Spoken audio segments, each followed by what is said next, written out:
business in text. He's led the organization's business interests in textiles, polymers, mechanical machines, automotive service equipment, consumer appliances for over 3 decades. He holds a master's degree in business administration from George Washington University, USA, and a PhD in international business from the University of Michigan, US. And prior to serving at LG, he was engaged in teaching and in research in the United States of America. Dr. Varadarajan has an intimate understanding of technology and markets. He plans global, thinks long run, and focuses on building products that are always better. He's a humble human being who treasures and respects people that he's worked with and continues to work with, and a person with whom I've had the honor of working closely with from 2010 to 2017. You could, for a brief moment, unmute yourselves and put your hands together to join me in welcoming Jairam Varadarajan, Managing Director of LG Equipments Limited. Thank you so much. Thank you. Yeah. Thanks, Jay. Thank you very much. You can now go back on mute. Thanks, Jay, for joining us this evening at this chapter event. And I'd like to invite Ganesh. Ganesh, can we just mute everyone?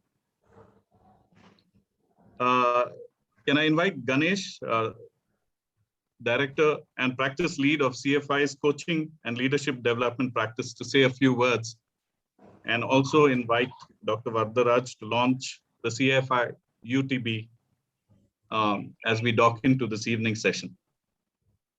Yeah, thanks, David. Thanks for David and Krishna for pulling this together. Dear Jai, it's always a delight and pleasure to meet you, talk to you.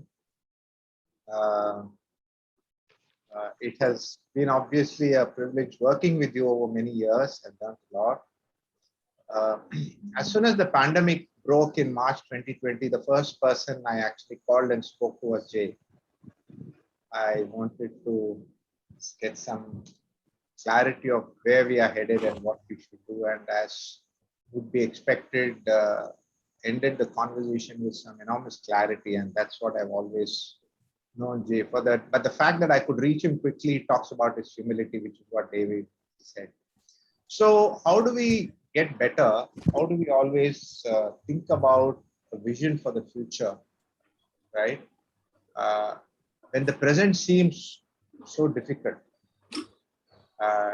every day seems so difficult to get by, how is it even possible to think of the future and always think of saying, how do we always get better ourselves and envision a grand future?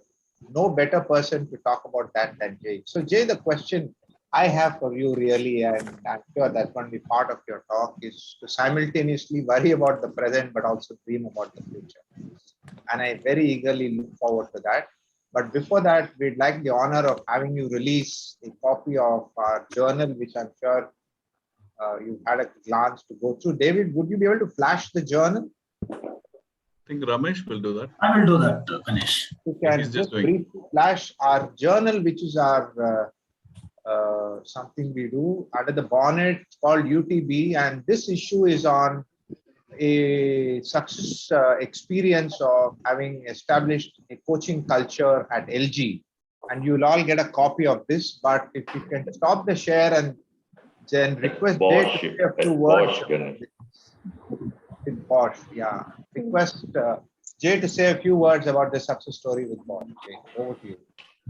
Thanks, Ganesh. Thanks, everyone. I just hope that this evening that you've set aside is meaningful. It's great to see some familiar faces, and I hope to get to know some unfamiliar ones in the course of today. I went through the Under the Bonnet, not just glanced at it. I read it in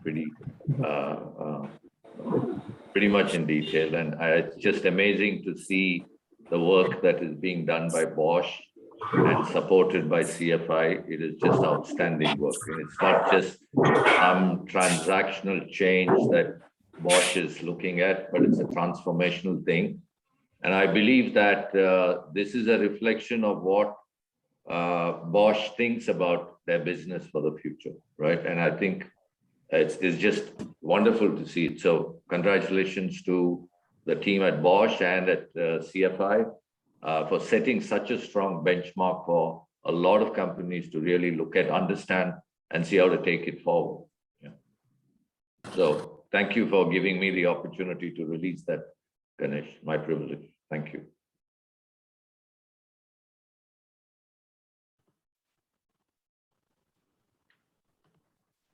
Yeah, thanks so much, Jay, for doing that. And thanks again, Ganesh, for those few words to get this evening's proceedings going. Jay, as I shared with you a few points to give you something to think about that you could talk about this evening, I thought it'll be good if you can take us through LG's journey of how LG has emerged to be a strong global industrial compressor player today. Mm-hmm. Yeah, can I start now, David?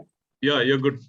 You could start. Okay, so again, thank you everyone for this opportunity. It's my pleasure to be here this evening. When David requested that I come and speak, and I said, yeah, why not? I'm quite happy to talk because I know the kind of audience that CFI will bring. It'll be a very engaging audience because when you're invited to speak, you're also equally interested in the quality of the audience that's going to challenge you so that you are also learning from the participation. And therefore, I look forward to that even this evening.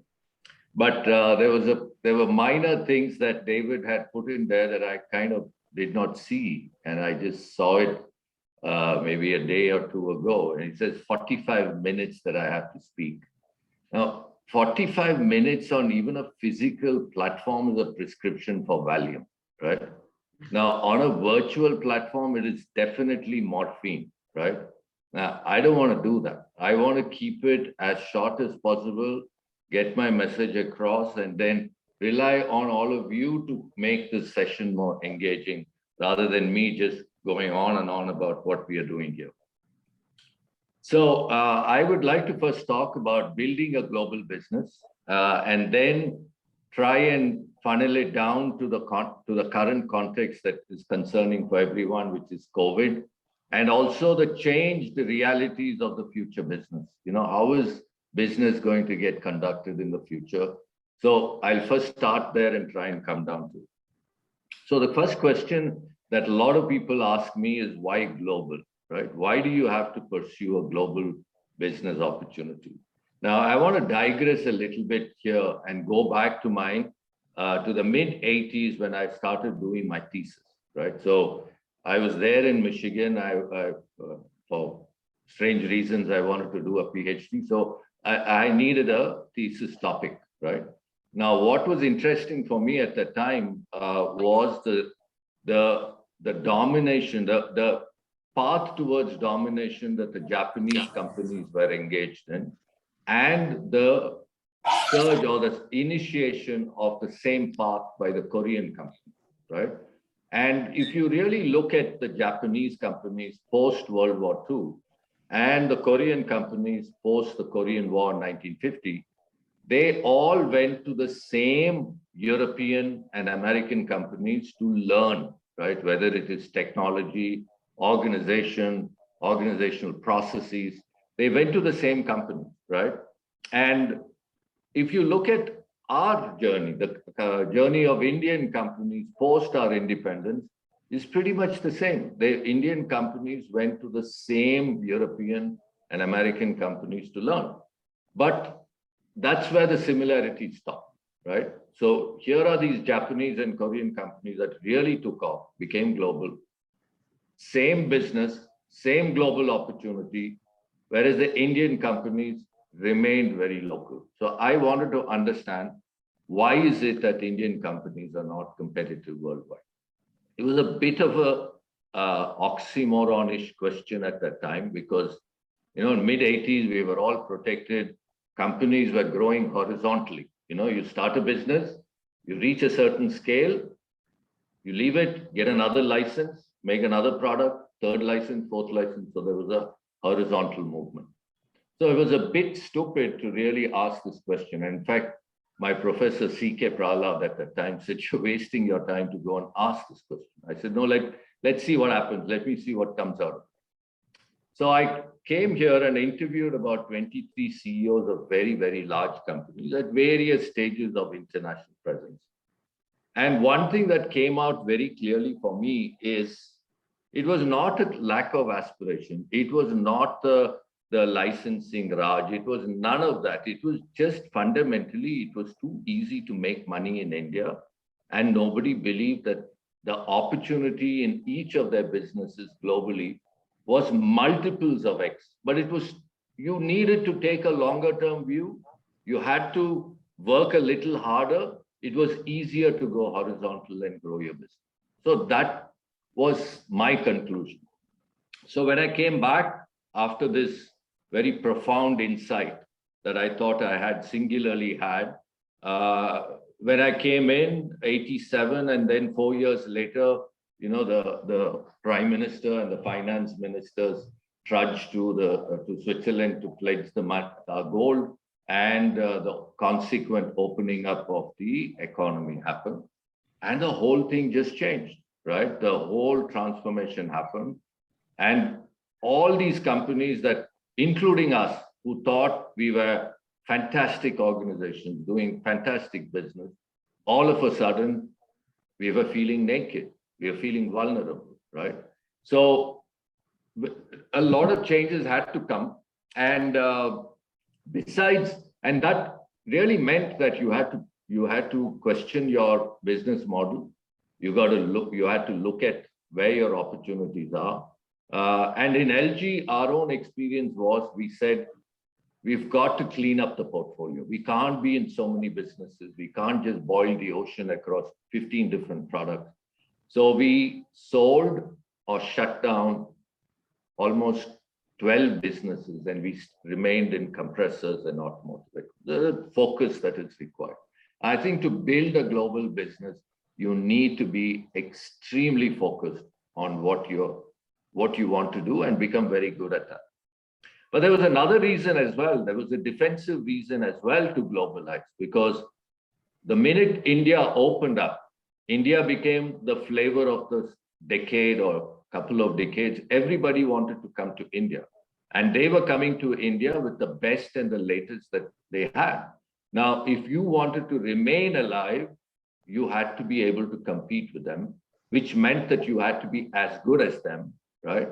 And in order to be as good as them, the kind of resources that you had to commit, the Indian market was not big enough. So by force, you had to look at a global opportunity and invest to that scale. So, and it was quite interesting to realize how spoiled we are by the Indian customer, right? The Indian customer is the most forgiving customer, right? And therefore, our standards that we set for what is global standards, whether it's product reliability, product service, doesn't matter. So we are all spoiled. So that required a big shift and say, we can't accept this, we need to go here, right? So the compulsion for global is a huge business opportunity. In any business, it is multiples of X's. It's not just in percentage terms, it's a multiples of X's that are there. And if you're really focused on building wealth, if you don't look at the global market, then I don't think you're consistent with your objective of building wealth for your stakeholders. So clearly, that's for me the bottom line as far as the global. Why global, right? Now, then the question comes is, what is global? There are many ways of saying that you're global, right? The IT industry, and if anybody is from the IT industry in this audience, I apologize upfront if I'm going to offend you, but I'm going to do it anyway, because it's the concept that I'm presenting, right? what is global is not what IT is, right? Now, global means you need to be country agnostic, which means you can set up your business anywhere in the world and still be competitive, right? Now, if you look at most of our businesses that are internationally oriented, including LG at this point in time, and I'll come back and talk about that, we are very dependent on low factor cost, specifically low labor factor cost, right? And that's what is leading us, which is fine, right? Which is absolutely okay. It's a window of an opportunity for us to fly out of. But I see most companies continuing to remain dependent on that low factor cost. And that for me is not building a global organization. If you want to be agnostic, which means if you look at Microsoft doesn't have to be in Seattle, Washington, right? It can set up business just about anywhere in the world and still be competitive, right? And we can make a list of most other companies that we look up as a global organization, and they will check that box and saying they are country agnostic. Now, it's also very contrary to our own personal aspirations. Now, all of us go to work because we want to improve our standard of living. And one aspect of standard of living, not the only one, is what we earn, right? And if we build a business that is based on all of us earning less, then it's contrary to our own fundamental aspiration as to why we go to work. So for me, being global is about being country agnostic. It means building a business where Indians are expensive, not Indians are cheap, right? And I think there is a larger purpose to this. I don't think it is about just profit. It's a larger purpose. And that purpose is to remove the inequity that is there in our country. And I think this is how we do it, right? Today, because we are peddling cheap Indians globally, the inequity is very high. Now, just to give you a statistic, the multiple with the highest in the organization to the lowest in the organization, there's no price for guessing. It is in the US. It is 365 is the average multiple between the lowest and the highest, right? You'll be surprised that in India, it's 350, right? For a developing country with poor people, we have a responsibility that we need to get rid of this inequity. There cannot be this inequity. You cannot build a global enterprise with this kind of inequity that is there. In LG, we have an internal standard that has to be 30, right? The Japanese are at 90, yeah? So we have an internal benchmark that it cannot cross 30. Now, today, our blue-collar workman earns about 6.5 lakhs, which is considered good under these circumstances, which means me as the CEO can earn only about 2 crores, right? Which people will turn around and say, how come 2 crores, too short, yeah? Too small an amount. And because you're a promoter, you're willing to accept it. Probably true.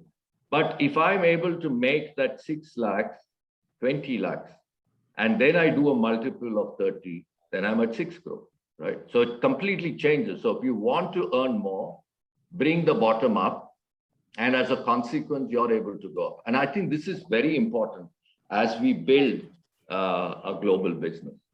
The other aspect of a global business, what I consider a global business, are you operating on the right side of the value chain, or are you operating on the left side of the value chain?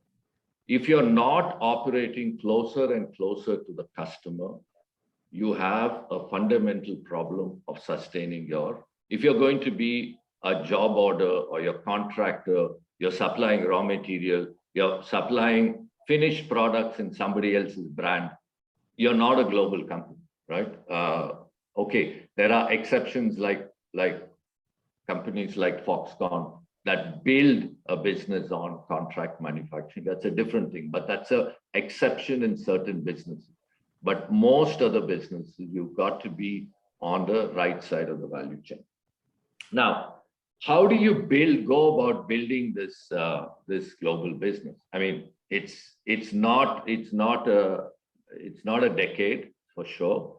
It is not 2 decades for sure. It's probably 3 decades and longer, right? And that's how long it takes for you to build it. And you got to sustain through that process.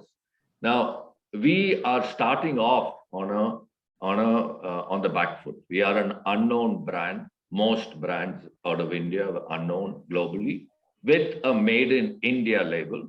The made in India label doesn't necessarily evoke a very positive emotion. We may be very emotional about what it is, but globally, let's be realistic, it doesn't have the same positive connotation.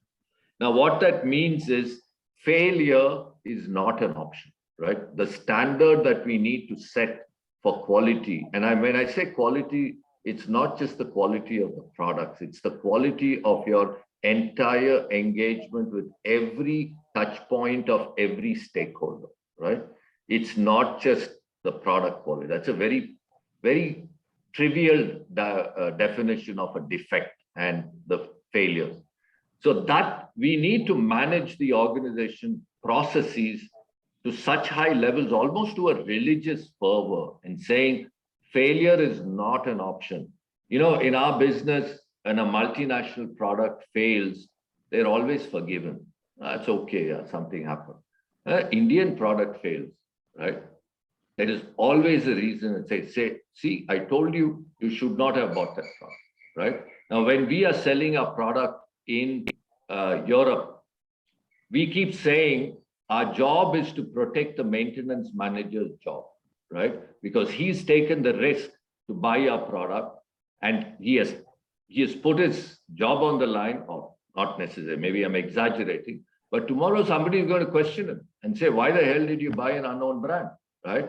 Now, therefore, for us, failure is just not an option. And I'm talking about product. Similarly, your service response, your first time right on your service, how you engage with your employees, how you engage with your distributors, the whole thing has to elevate to a level where failure is just not an option. And quality above all else. Today, in LG, the senior, probably top 20% of the people, their performance bonus, 25% of their bonus is on defect levels, right? So if we don't manage it, and if it's not collectively owned, then it's not going to happen. So this is very important. It's not about just saying we make a great quality product. Is it demonstrated in your organizational metrics? Are you driving it? Is it evident? Are people feeling the pleasure and the pain out of that metric, right? So if it is not there, then it is just wallpaper, right? Now, if you want to build a global business, and for me, a global business is value-based business. And what I mean by value-based business is you cannot build a global business that is based on price, right? And global markets, as much as they say, oh, they're buying cheap from China, they don't buy cheap from China. They're buying lower cost from China, right? They are looking at higher profit. It doesn't mean they're selling at a lower price. 20% of the market for any products are price-based. 80% of the products, 80% of the market is value-based. Now, if you want to build a global business, you've got to play in the middle of it. Build products that are of value, not products where you lead with price and say, hey, I can give it to you 20% cheaper. That's not sustainable, because the minute you say that, you're indirectly saying, I'm going to make the Indians further cheaper, right? And that's not sustainable, right? The other aspect of building a global business is to make a transformation from know-how to know why, yeah, in all aspects of your business, right? Now, a lot of us started our business with license arrangements. You know, we got licenses for our technology from all over from different companies all over the world. And when you license, you get know-how, yeah? And they'll tell you this is how you put the product together. They will never tell you why they put the product together that way. That why know why is the one that's going to enable you to move from state of the current art to the state of the future art. And if you don't build the state of the future art, then you're no longer going to sustain yourself, because you're not going to be playing in that 80%, which is the value-based sale, right? If you're in the state of the current art, you're only playing in that 20%. So you've got to make that shift from know-how to know why, not just in product technology, it is in manufacturing, it is in people technology, it is in people process, it is across the organization. You need to become the deliverer of the state of the future art, right? If you're going to be in the state of the current art, your history, right? Then you remain there and you'll play on price, right? So what have we done? So if you look at technology that we have introduced, we are the first company, we introduced it 2 years ago. It's a compressor that runs on water, right? Instead of oil, it is on water, yeah, and it generates its own water from the atmosphere. So it is environmentally friendly and it's oil-free. It doesn't emit oil into the atmosphere, and it is 10 to 15% more efficient than the current standard for oil-free, and it is half the cost structure. Doesn't mean we sell at half the price, but half the cost structure of what it is for a conventional oil-free machine. So this is, how long did it take us to build this? It took us about 9 years, right? 9 years we invested, right? And we kept investing and we kept investing. But it's about building the know why. And the minute you have the know why, you build the next, right? So having said all this, you can't boil the ocean. You know, the global means, I don't know what's the latest count of number of countries in this world. Now, you can't do business in all these countries, right? You've got to be very focused in saying, where do I deliberately want to play, right? So for us, we do business in 100 countries, but we want to be very deliberate in 6. That is Australia, Indonesia, Thailand, India, Europe, and America. The rest of it is just trading. I mean, whenever an opportunity comes, we will trade. But in these 6 countries, we will deliberately invest. And I'll give you an example, either inorganic investment or organic investment. Like for instance, in Europe, in Australia, we made an acquisition, which was very deliberate in saying, this is what we're going to do. In India, of course, India is another story, it's home market, so it is very strategic. In Europe, we are investing 200 crore of losses.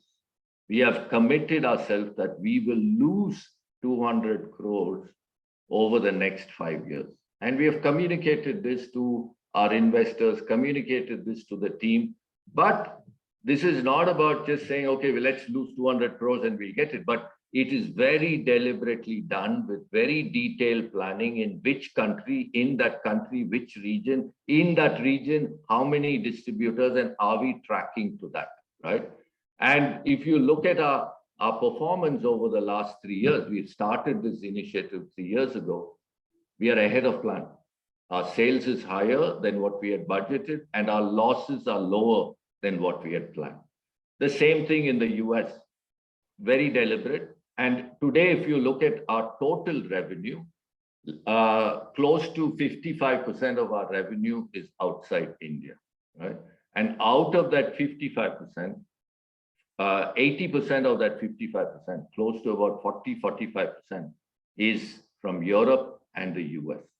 So it is qualitative shift in what we mean by globalization. It is not about exporting cheap stuff to Russia or Middle East or Africa. I mean, yes, it is international business, but that's not sustainable. It's a hit and miss. It can come and it can go. This is very deliberate, consistent, repeated business. So we are well on the track, a very long way to go, but we have built a certain foundation, and we have defined what global means and defined what we actually want to do, and we are moving along the path.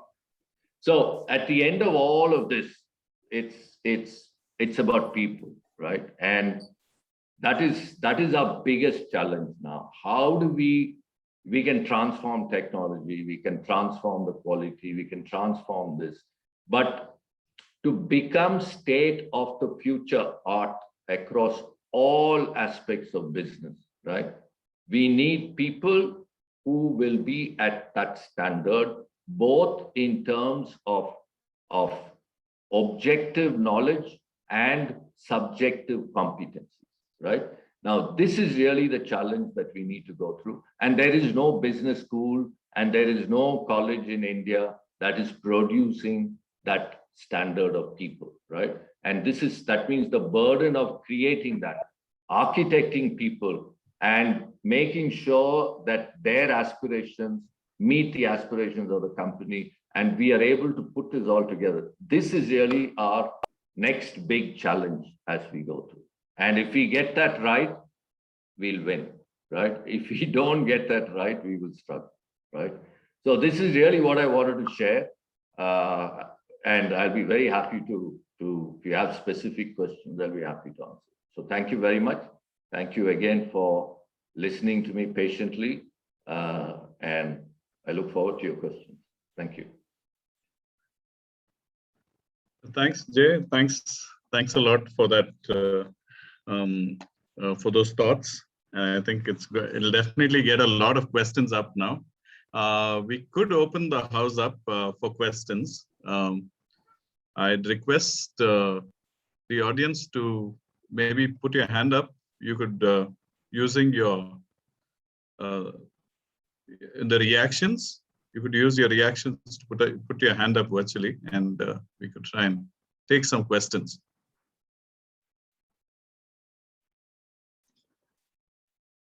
Yeah, Ganesh, would you like to? Yes. So, in my excitement to make my opening comments, I forgot to say something very important. And I want to kind of say that now before everyone catches up with questions, which is that Jay is one of the co-founders of CFI. Oh, yes. I don't know how many of you know that when we had the seed of the idea of coaching, which nobody knew in 2006, one of the 4 people who kind of said, yes, let's do it was Jay. And Jay was part of the initial time when we conceived of this institution and all the possibilities. So Jay, thankful to you for that. And whatever we are, the seeds were thrown at that time. Of course, you got so busy with this global ambition at that time that you couldn't continue to be with that. I wanted to acknowledge that today.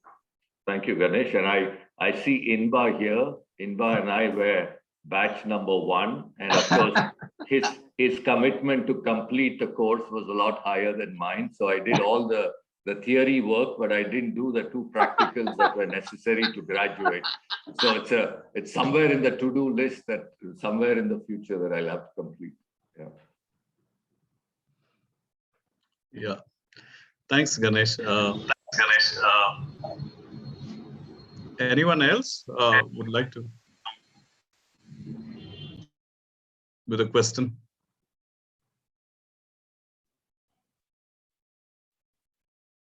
Could I pose a question to Jay? Good evening, Jay. Good evening, Inba. I did try my level best to get you to complete that. But yeah, so you raised a very important point about, if we have to be global, the kind of standards at every touch point has to be of that order. And one of the, at least in my perspective, one of the key requirements for that is the seamless, working of an organization, the various parts. And for the last 13 years as a consultant, the biggest challenge I see in organization is that ability to go beyond that silo mentality, what we call, and work seamlessly across the organization. I would be very interested to know how LG has, approached this problem. So that's a very interesting question, Inba, because it cuts at the core of our existence. I call this, there are two axes of alignment. I call it one, a vertical alignment, right? And a horizontal alignment, right? Now, vertical alignment is within a function, there has to be very high levels of cohesion and clarity as to why we are doing certain things in a function, right? And then horizontal alignment is even more important, where there is cohesion across functions, right? Where there is a shared understanding of this is what it takes to win, right? Now, if it is all about how you set your goals and what you reward as behavior, right? Now, if you're going to reward excessively vertical alignment, then you will have the silos that you're talking about, right? But if there is a good balance between horizontal alignment goals and vertical alignment goals, because you can't just have only horizontal alignment, then there is no functional excellence, it'll go. But you need to have this balance. And once you create that balance and you start driving shared goals right at the top first, right? Because we tend to think that this cross-functional work is for the middle management. But I think if it is not done at the top, it is never going to happen anywhere else in the organization, right? So I think that's really the critical thing. And for us, a platform like TQM is very, very powerful because there is a common sense and there is a process, right? Underlying that common sense, right? So that's been a good journey for us.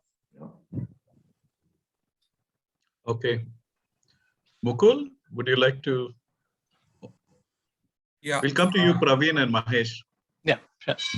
Yeah, thank you, David. And I'm really glad I did participate in this seminar. And Mr. Varadarajan, thank you very much for explaining in detail about the LG journey. And I think the definition about a global enterprise was very, very revealing, at least for me. I am part of the 29th batch of CFI, so there's a big difference between where you guys started and where I am. Yeah. I just have a couple of points to make. One is very, very happy to know that 55% of the revenue comes from US and Europe operations. So a little question there I had was that how much of this 55% is produced in Europe and America? Is it 100% or is it any less? And secondly, I think the challenge that you raised regarding the employees and the people factor for the future is very pertinent. So I just had a small question there because I believe that for the future, if we really want to keep employees engaged to the level which you are looking at in terms of building even a bigger and a more stable kind of or sustainable operations, especially internationally also, then it's very important for an organization to have a defined purpose, a kind of a goal which is a much bigger and higher than any individual, and then to be able to align individual goals. I think you hinted a little bit in that when you were talking to that purpose. So is that something which is in place, and do you feel that that is something which is the right way to move ahead? These are the two questions that I thought I'll ask. Thank you again for this wonderful talk. Sure, absolutely, my pleasure. To answer your first question, if you take 100 as the business that we do in Europe and in the US, I would say about 35 to 40 is locally manufactured, right? 60 still comes from India, right? Now, when as part of building an organization that is agnostic towards India, we have a project called, it's running in the company called the Affordability Project, right? What this basically means is today we pay 6.5 lakhs to our blue workmen, right? Now we pay close to about 28 lakhs to a blue collar workman in a factory in Italy, right? The technology for that factory goes from Coimbatore, right? And that factory is profitable, right?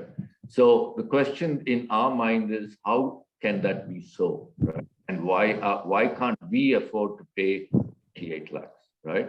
So we are working towards a transformational journey in our processes, because I think we overhire Indians because Indians are cheap, right? We don't look at how to make processes by which Indians can be expensive, right?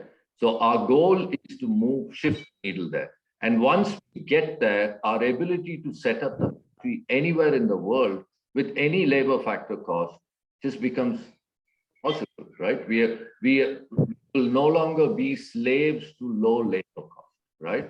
And so that's one transformation that we are doing. We think it's going to take us about 4 years to get there, right? But we will get there. And we'll be ready by then to set up our own factory in both Europe and in the US, where bulk of the sales will happen, production will happen locally, right? So that's one part of it. The second part of the journey, which for me in LG, at least we think about enterprise leadership models, right? Are different in the West compared to the East, right? And I'll give you an example for that. And I'll tell you what's my theory behind, right? So if you look at a company like Toyota, right? It's world's number 2. Okay, at one time they were number 1, but they're slightly below Volkswagen, right? But the most respected automotive company, right? But if you look at Toyota's operations in every country, the enterprise level head is always Japanese, right? They may hire functional experts in each of the countries, but that enterprise leader is always Japanese, right? The same thing for Korean companies, right? And there is a logic for it. And this is something that we have experienced too, right? Now, for a leader in Europe or in America, right? They are used to working with brands that have a very strong pull, right? They're not used to, because when a brand that comes in which is unknown with a made in India connotation or made in Japan connotation in the 70s or made in Korea connotation in the 80s, there is no pull, right? They really have to push, and that requires tremendous amount of perseverance, right? Which leaders in Europe and the US are not used to, right? At an enterprise level, you need perseverance, and the head office should have confidence in their thing to say persevere. So we believe, just like the Korean and the Japanese, we've got to build a cadre of enterprise leaders from out of India who can go and be our ambassadors. They may not be functional experts, but they are at the enterprise level, enable the company to trust on one level and provide the stamina to sustain at another level, right? So this is something that we need to build. And that's a long, long journey. And let me tell you what the Koreans did, right? When I was doing my PhD, there was a lot of Koreans who were doing their MBA at Michigan, right? Very clannish guys. They will stick to each other. Their English was quite limited at that time, and they stuck to each other. And I don't mean to be derogatory, but their personal habits, hygiene habits were also quite poor, right? Whether it is body odor or they were not polished at that time. Now they've reached that, but at that time, no, right? So I got friendly with a couple of guys, and I said, "So what are you doing here?" Right? Because for me, this didn't make any sense. What are you doing here? So they said, "No, our company, even I don't know, but my company's come here, has said, go to America and become an American," right? And the process, if you want to study and get an MBA, please go ahead and do it. We'll fund it, right? So I thought, wow, that's really strange, right? Now, wind forward 10 years later, we had a license agreement with Samsung, yeah? And in the process of discussion, the guy I negotiated with was one of those candidates. I mean, not from Michigan, but he was one of those guys that the Korean company sent to America to become American, right? Now, the deep levels of trust they had in that guy's decision, combined with that guy's local knowledge to be a native at the level that it counted, just made a huge difference, right, in the organization. So I think there is no clearly defined path, but this is something that we need to do, right, as part of our future. Thank Thanks. you. Yeah. Can we go to Praveen Karve, who's been waiting? And next we'll hear from Mahesh. Thank you, David. And hello, Jay. And part of my Praveen. question, actually, you answered. My question was around, you said in globalization journey, products, technologies, quality play a big role. And in the end, you also mentioned the type of leadership plays a very, very big role.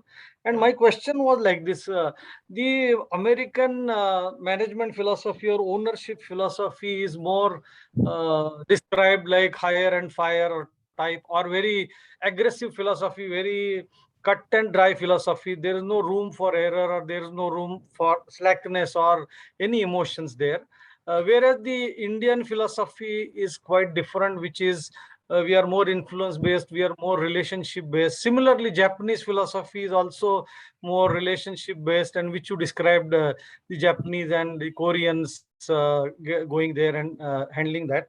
So now the question is again, from my side is like we try to let's say copy or learn from their product or quality systems. As an Indian company, should we be actually working with our management style as the strength or as a weakness, and therefore also try to learn the management style of other countries? What is your experience? Sure. So, Praveen, I think it's a very valid question, but there is a little subtlety to it. The American, as an individual, right, doesn't like to be fired, right? So, at a human level, they're all the same, right? It is the values and culture of each individual company that determines the behavior at the operating level, right? So you will see even American companies that don't fire and they just don't throw their people out, right? But there could be a large genre of companies that have that mentality, right? But it's not an individual, it is the culture of that company, right? So if you look at the Japanese, I would not say it's a Japanese culture, it's the culture of the company. Even in Japan, there are companies that behave very differently towards people, right? So it's a very different thing. So the question is, for an Indian company, what are your values and what are your culture, right?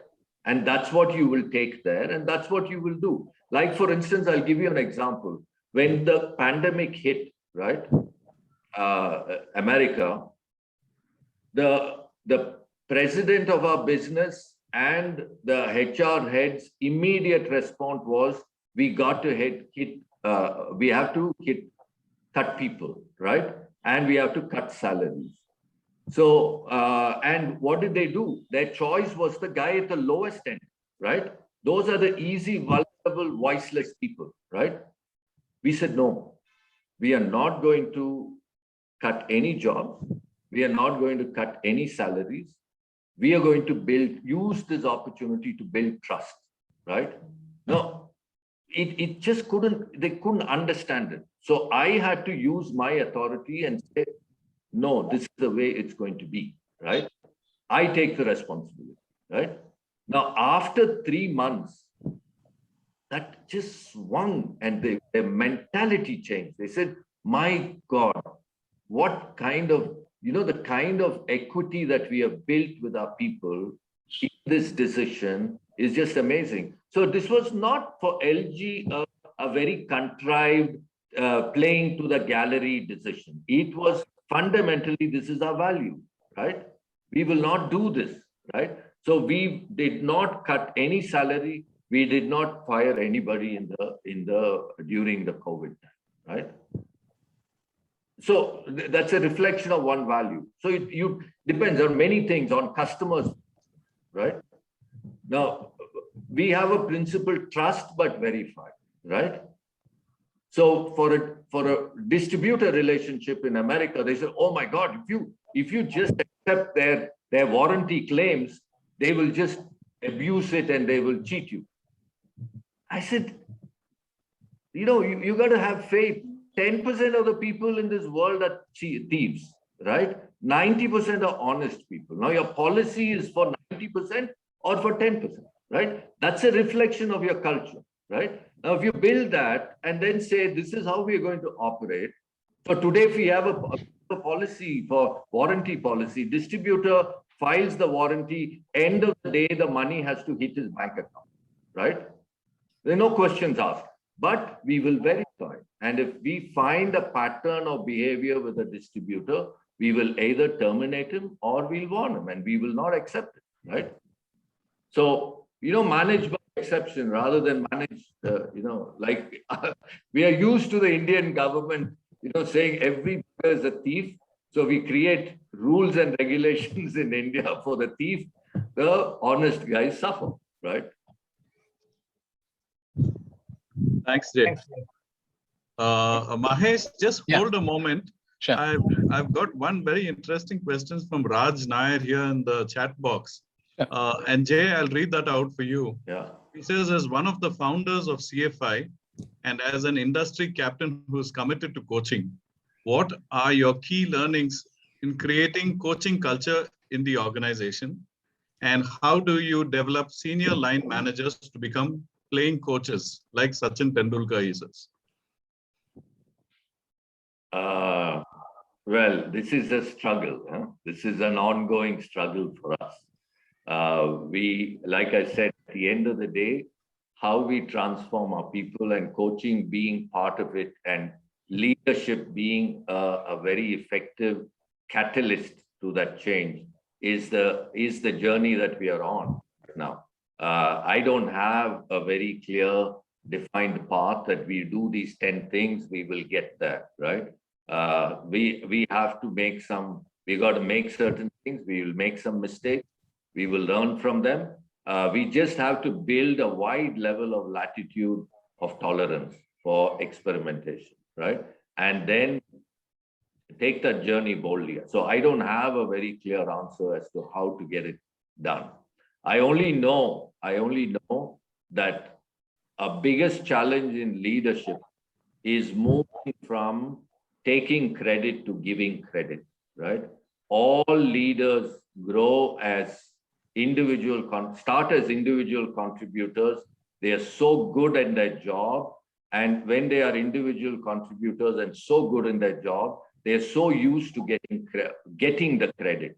But the minute you take on leadership role, you're no longer an individual contributor. You need to learn to give credit. And I think it is in that transformation, that journey, the stuff falls into the cracks. And we need to figure out how to make that happen and give the confidence to the leader that by actually giving credit, you get more credit, right? But it's not visible. But, it's like religion. Everybody thinks there is God, but nobody's seen them. But you got to bring that same faith, yeah. So I'm sorry, I don't have an answer. I just have a lot of questions and hopefully a lot of experimented journeys that we'll do, yeah. So that's a question back for you, Raj. Mahesh, we'll move Okay. to you, Mahesh. Okay, thanks, David. Jay, my question is, how much of your business runs on a joint venture relationship in a foreign country? And because, and also, how do you sort of assign entrepreneurial managers to those positions to run that JV, and how do you manage it? How do you do the process of selecting leaders for that position and run it? So Mahesh, none of our businesses are joint ventures. The only joint venture we have is an Indian joint venture where we are a minority stakeholder, right? For a German company, but that's not our core business, right? Therefore, we have taken a minority position for India-centric business, right? And there we are providing glorified escort service, right? That's all we are. right? Whereas in all our international business, it's 100% owned by us. We don't have joint venture. Okay. My question is because I used to work for a group, overseas group, which in a span of 30 years, they built business in 71 countries using the JV model. Yeah. So what they used to do is to have a joint venture arrangement with a local person who meets your criteria. And then what happens is they send good entrepreneurial managers to manage the situation. So what happens, the values of LG are maintained in that thing. And while the local partnerships and relationships and financing and all the local issues are handled by the local partner, he develops trust and all that. So in a span of 30 years, this group was able to build in 71 countries, and they used to sort of employ 500 Indian expat managers all over in all these 71 countries. Mostly they were Indian managers. But this is a model that helped them to grow to a $3 billion company. Okay. So this is one model, which people use. Yeah, sure. I'm sure it works. But for us, Mahesh, our businesses in all these regions that I talked about, all right, are set up to be to leverage across, right? So if you form a joint venture in one country, then you try and ring fence the business to that country, right? Now, whereas our businesses synergize across, right? So therefore, we like to have the freedom to be able to run it, right? And in our business, for instance, it's very difficult to find partners who are willing to think longer term, right? It takes the profit from our business comes from first creating an install base, and then the parts and service income from that install base, right? So it takes a long time to build that install base, and during that time you will lose money, right? And it's very difficult to get a joint venture partner to say, deliberately start by saying to lose money, right? We're not interested, right? Okay. The other Mahesh, can we give sure. Girish a chance? Yeah. Sure. Fine. Okay. Girish, you're up next. Yeah. You'll have to unmute. Yeah. Thank you so much, David. Good evening, Mr. Jai. I think it was very fascinating to go through your journey, and I think there are a lot of wonderful insights one get when one listens through your talk. My question is very specific to the current opportunity of China Plus One. Okay, we have been constantly listening about it. There is a lot of concern in the world about the dominating position China is taking in many areas. Sure. And many countries are now looking at India as an alternative source. Okay, so my question to you is whether it's a feasible opportunity for India to get into that space, and if India gets into that space, whether the model you suggest, which is basically, I presume, is more suited for a product plus service kind of an organization, should be taken by Indians, or there should be some alternative thoughts you have in your mind? So I think I've understood your question. Like, I'll answer it if you think that I've not understood it, let me know. So China Plus One is a very serious strategy, and I don't think it is a concept. It is going to happen, right? And it is going to happen progressively, starting from the easiest switch, where the switching costs are very low, and progressively it will go where the switching costs are very high, right? That will take time. Now, it has already happened in India, right? So if you take textiles, for instance, now you take home textiles, which is the easiest, the lowest risk in switching costs. Right? You can't cut a bed sheet wrongly, right? So it's not very risky, right?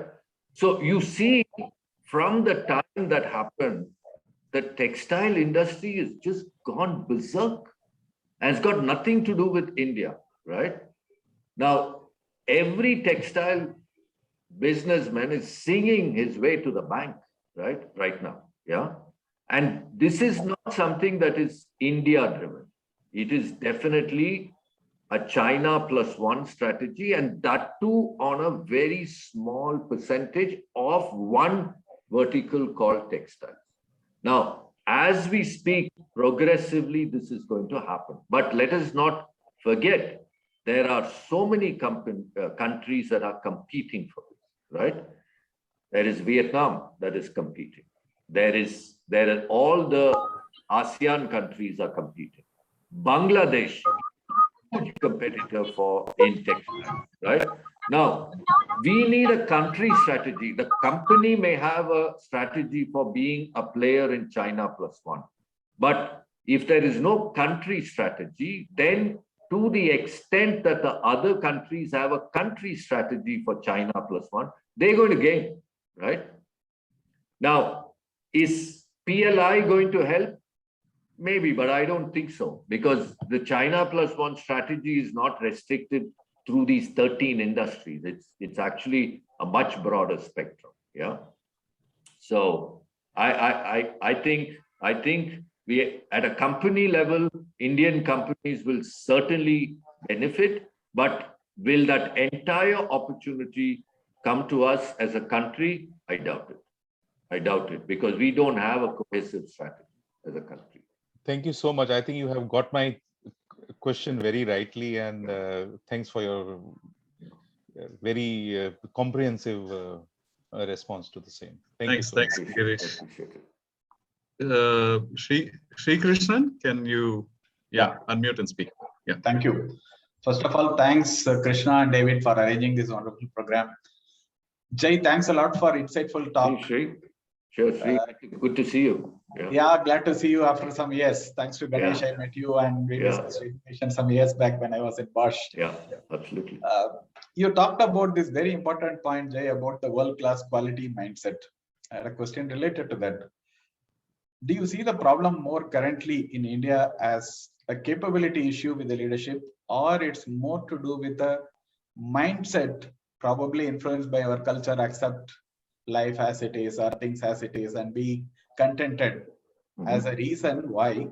And part B of the question is, do you see this changing with the millennials taking up leadership roles? I think, part of the quality culture comes from a social context. There is no doubt about that, right? And our social context does not necessarily have a strong quality layer to it. But having said that, I don't think it is genetic, right? I think it is a function of history, right? I mean, come on, we waited 13 years to get a Bajaj scooter, and that too, if it didn't work, that's your problem, correct? Now, that's what you're used to, right? And you say that's okay, life went on, right? So we have screwed customers quite nicely over the years, and they've accepted it. So they say, what the hell are you talking about, right? So the person goes out in the street, instead of driving on the left, the guy is driving on the right. Life goes on. No, everybody adjusts and goes. Your sewage system doesn't work. Life goes on. So tolerance for defects are very high, right? In the social construct. Now, that's where the culture and values and perseverance of the company has to make a difference, right? Now, and I have faith because families within that social context produce people with very high standards, correct? Now, that can happen, right? Why can't companies with that broken social context build people of that high aspirations and standards? No, this is an investment the company has to, right? Like, for instance, we have a simple definition of good standards, right? We say Indians, when they buy, have very high standards. Indians, when they sell, lower the standard. Now, we can find a way to match that and say, behave like a customer when you're selling. Then the thinking process starts, right? But this has to be repeated over and over and over again, right? This is like, the time before we got independence, right? slavery became, we were slaves, we thought it was fine. Yeah, it is like that, you know, that Pavlovian dog, which is, you open the cage, it didn't go out because it said, this is normal, right? It required a lot of people to tell us what freedom really meant, yeah? And then the transformation happened, right? So that's our responsibility as leaders, right? Thanks a lot, Jay. The second question was, do you see this changing with the millennials taking up leadership roles? Millennials have instant nirvana as their genetic thing, right? Now, sometimes it is good because there is speed and there is action bias, right? But sometimes they are also so far desirous of quick results, their ability to build institutions, which is really what we're talking about, is a little compromised, right?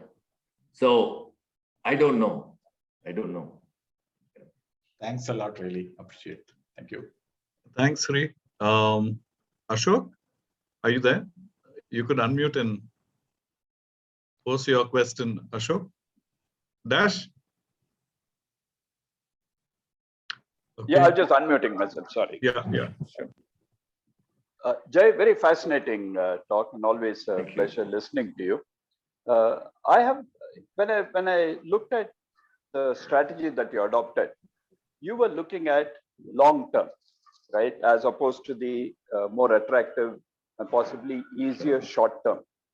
You were also looking at entering markets which are difficult to crack rather than taking the easy option out, the Russias and the sub-Saharan African market. So at every stage, you seem to have made tough choices. And I noticed that in the title of the talk given to you, there is a good and turbulent time. So I thought I'll pick you up on the latter half, which is the VUCA times that we live in. So given the fact that you seem to be like a high risk taker, and I'll be a little wary of playing poker with you, how would your strategy be shaped during these VUCA times, especially in developing markets from a developing country like India? Thank you. Yeah. As to why we made choices to go to tough markets, it's where the opportunity is, right? Now, if you want something, you got to go and get it where you know, if you want to fish, you got to go where the fish are actually swimming. I mean, you can't be sitting comfortably in the shores and casting a line and saying, we're going to catch a lot of fish. Not going to happen, right? Now, you got to take, and there is a learning process. Initially, you're very naive, and you know, you make decisions which are simplistic, what I call as a very India out view, because you're such a strong brand in India that you do something, there is quick results, right? And you get used to that mindset, and you go to these developed markets where they don't care who you are, right? So you need to really build it. So you go there with unrealistic time frames and then fail. There is a learning process. So that's what I said. The most important thing in that journey is perseverance. If you don't have perseverance, you will conclude too early that it is a fail, right? It's not. So you got to have faith in your building blocks and give them the time, the runway to take off. You can't have a short runway. Now, in terms of the VUCA world, I always have a problem with that VUCA statement, because at every point in history, it was like that relative to what it was before, right? Because change was constantly happening. How can somebody say when the Industrial Revolution happened, there was no uncertainty, right? You know, the guys who were making horse carriages, can you imagine their uncertainty in their world? But the automobiles are coming, right? Guys who are breeding horses to sell to these guys who are owning these horse carriages. So I think change is constant, right? And with that change, there is a lot of uncertainty, right? Now, the question is that change going to be administered to you, or you are going to administer it to others, right? Now, if you try to take the latter route, then at least you control a little bit of your destiny, right? The rest of it, digitization and all that, for me, is technology thing. It's about the path to learning, right? There is no rocket science there. It's about you committing yourself to learning, right? I don't see any uncertainty and thing with digitization. I think it is in our head. And I think as we get older, me included, these damn technologies becoming sound so complicated, right? And therefore we think, oh my God, this is all uncertain world. It's going to change. It's not. It is just context that shifted, right? But change is constant. And change is uncertain. You dictate it or you be the victim of it. I mean, that's the choice. Nice, thank you.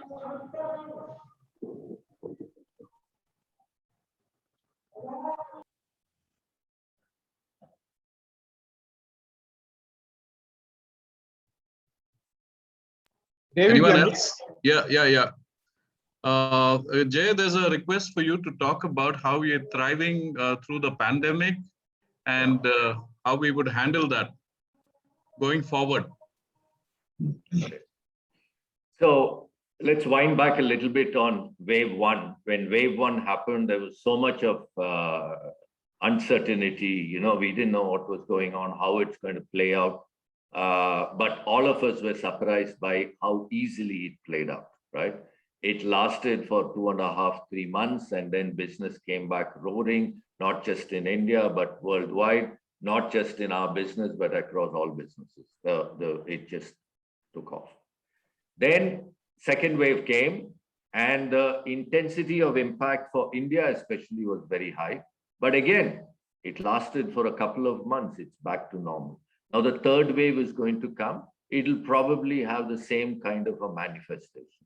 So for me, this compared, when this happened, we went and read about the Spanish flu, and there was no written documentation of what happened. There were a few exaggerated, essays and narratives about how many people died and what happened and was this happened or that happened. So we put it all together in our head and we thought, oh my God, this is doomsday for a few years, and this is what. But in reality, the way this virus has behaved is, yes, it has taken a toll on human beings. It comes there for 2 months because of bad behavior by human beings, and then it kind of moderates itself, and again bad behavior sets in. Again, it comes in and moderates itself up with good behavior, and it goes away. And at every point, the percentages are going to keep dropping. And I think this is what it is. So we should not look at this COVID as an overlay for our business. It is when it happens, you need to, supply chains get disrupted, transactionally you react to it, right? Don't get flustered. I don't think there's any reason to get flustered with this, with the COVID anymore. I think we know it enough. We don't need to be scared of it as much, right? So for me, the bigger issue is how do we build a business on fundamentals, right? And what are the lessons that we have learned in COVID, right? The lesson for us is a reaffirmation of the fact that we diversified our geographical portfolio. That for a reaffirmation of it, we will drive more of it. We will push for it. The second aspect of it that we have learned is you need to keep people central to the whole thing. Don't pretend as though your business has gone away and create a massacre in the organization. You're going to just destroy it, right? Keep people center, because the nervousness, uncertainty, fear is a lot more for human beings and for employees and their ability to face it is even less capable than for a company, right? So keep them central, take care of them. Don't do anything stupid. I think you're fine. You'll get that. Yeah.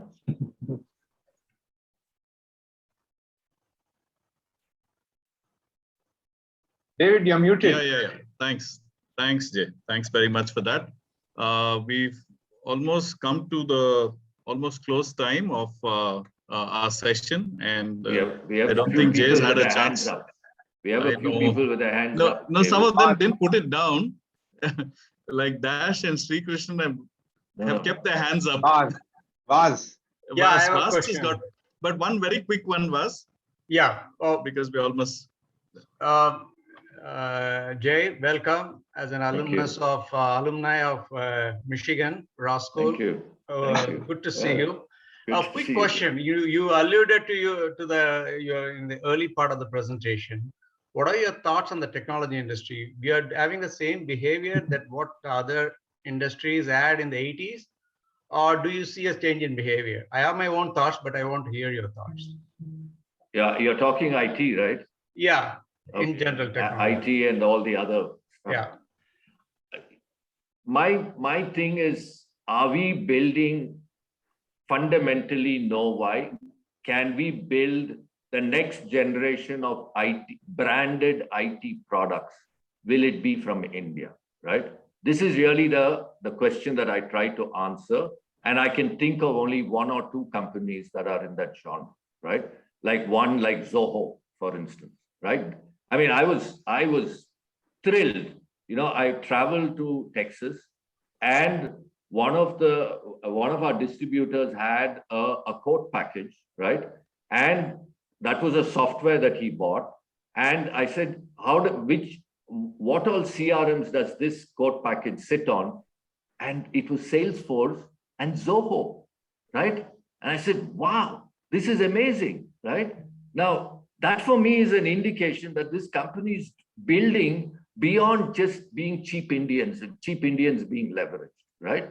Now, I can't think of any other company, but to be honest with you, Vas, I'm not familiar with your industry in terms of players.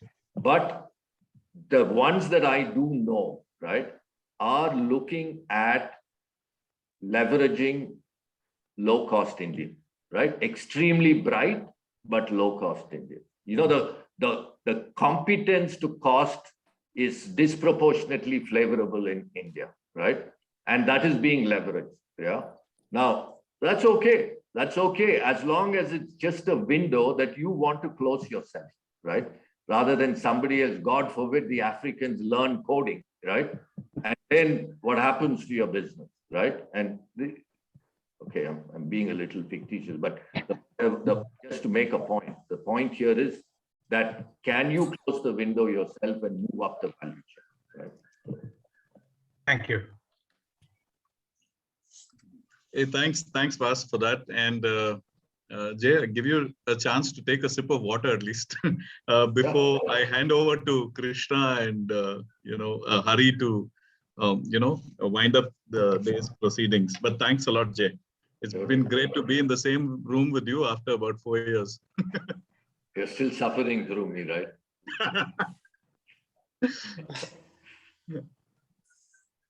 Yeah, Krishna. Yeah. Good evening, Jay. Thanks for your very inspiring talk. I got goosebumps at times. The very counterintuitive points you made. The first point that I remember that I can recall is the myth in my mind, at least, that you bust, saying that Indian companies did not go global in the licensing era, not because of licensing and that was an excuse. It was more because it was easy to make money in India. I didn't know that. But when you spoke about the Bajaj Chetak story at the end, then the nickel dropped for me. Yeah. I mean, everyone till today talks that India is an economy where we were shackled, etc. I think the shackling was more a very high strategic shackling, saying, when I can make money here, why should I go elsewhere? Right. I think that was a myth that you burst. The other one I really liked, I can go on for another 10 minutes, but I'll keep it short, is your statement which you made early on that if you're keen on building wealth, you have to compete with the best companies worldwide on their terms. And leading from that, country agnostic strategy, be successful anywhere and not be dependent on low factor cost. A global organization is not a slave to low labor costs. That was really great. And connecting it to the social cause, saying that we go to work, all of us go to work to improve our standard of living, and therefore it's a responsibility of companies where you put it very nicely, saying that Indians are expensive. This is obviously will be music to a lot of people, getting rid of this inequity, but that's not the strategy most companies adopt. And about being on the right side of the value chain, pointing out that 80% of business is value based and only 20 is price based. That was also for me a revelation. Made in India brand is a handicap. You didn't use the word handicap. You're very polite about it, but I think you said it very, very clearly. I like the focus on know how to know why. Know how leading to state of the current art and know why leading to state of the future art. That was really nice. And finally, my last three takeaways, which are real headlines, are the way you use the pandemic to build trust in companies like US. And the last two statements about you either dictate the change or be the victim. The choice is ours to make. Last line was competence to cost in India is highly disproportionate, consistent with your theme of making Indians expensive. So thank you so much for an inspiring talk, and thank you, David, from my side for reaching out to Jai. We've been talking about this for a few months. I think it was worth the wait. Thank you. All friends and colleagues from the Bangalore chapter and across the country. Thank you. Thank you very much. And now hand over to my good friend Hari, who also has been associated with you, Jai, for I think close to 2 decades, done a lot of high-end coaching for your direct reports. Request Hari to please make the concluding remarks. Sure. Okay. Thank you, Krishna. Thank you, Jai. Wonderful to see you again. It's been a while. Yeah. I must admit that, having known and interacted with Jai over a few years and having worked with some of his leaders, I've always been in awe of the respect that he commands. And I think it's not only because of his clarity of thought and his thought leadership, but really, I think it's also because of his deep people focus and deep people connect. And that's not very easily seen. And his own ability to balance results and relationships so brilliantly in the midst of constant change and possibly frenetic growth of the LG group. That's been something that I have constantly looked at in awe, Jai. So thank you. Great learning opportunity for me working with your organization. Thank you. So this balance between results and relationships, which has become that much more critical in these COVID times, has also fascinated us at CFI. And we've had some great opportunities to work, with forward-thinking organizations like yours and with Robert Bosch. So I want to take this opportunity to actually share the news that the Graduate School of Coaching has just launched a new program called the Coaching-Oriented Leadership Program.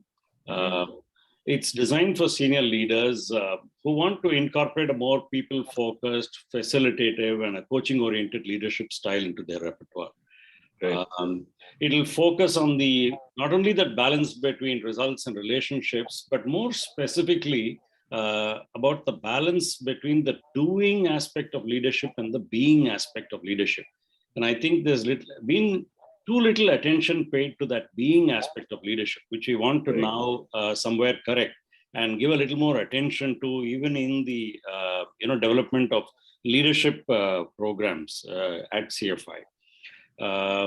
So we are largely in this program going to be focusing on the being aspect through greater self-awareness and, of course, building greater coaching conversational skills. So that's really what we think will be necessary and critical for leaders to be experienced as maybe engaged and inspirational, who are responsive to changing demands while also focusing on the strengths and resourcefulness of their people. So we are very excited about this program. And I'm hoping that some of the people in this audience will also find it interesting. And if they do, please reach out to our CEO, Suresh. That's really just what I wanted to say. Thank you once again for spending this evening with us, Jai. It's been wonderful. Thank you. Thank you. Thank you, Jai. Thank you very much. Thank you, Bangalore chapter, especially David and Krishna, organizing a great evening. And thank you all for attending. Have a good night. Thank you. Thank you. Thank you very much. Thank you. Thank Thank you all. Thank you all. Bye. Bye. Take care, Bye-bye. Jay. Bye. Bye. Bye-bye. Thanks, guys. Thank you.